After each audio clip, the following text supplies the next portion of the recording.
কোনো সময় ভিডিও বানাতে বলি না, তোমরা যদি কেউ আমার বাড়িতে আসো, আমার মেয়ের খালি ভিডিওর যখন ক্যামেরাটা ধরে খালি ওর রিয়াকশানটা দেখবে, কীরকমভাবে ফুটতে থাকে, মনে হয় এক্ষুনি মনে হয় বম ফাটাবে। চলো বেকার কথা বলবো না, কী কী রান্না করছি তোমাদেরকে দেখাই।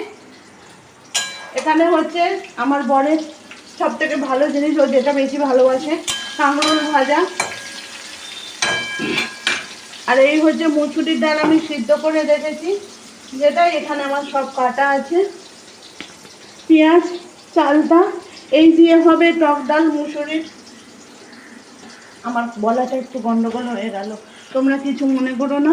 আর আমার বরের যেটা পছন্দের জিনিস, ছোট কাঁকরোল, কাঁকরোল নিয়ে এসেছে, এনেই বলা হয়ে গেছে কাঁকরোল ভাজবে, তাই এখানে ওনার জন্য হচ্ছে কাঁকরোল ভাজা। আর এখানে মুসুরির ডাল সিদ্ধ করে রেখেছি, যেটা হবে চালটা পেঁয়াজ ফোড়ন দিয়ে। চালটা একটু টক, তাই ওটা টক ডালই হবে। আর এখানে আছে মাছ, মাছের ঝাল হবে টমেটো পেঁয়াজ বাটা আর সর্ষে বাটা দিয়ে। আর চিংড়ি মাছ আছে, এটা হবে, তোমাদেরকে দেখাই, উচ্ছে আলু বেগুন। এটা তো আমার খেতে ভালো লাগে, তোমাদেরকে আগের ভিডিওতেই দেওয়া আছে। এটা হবে তরকারি। আর এখানে আমার ভেন্ডি সিদ্ধ করে রেখেছি। এই হচ্ছে আমার দুপুরের আজকে লাঞ্চ মেনু।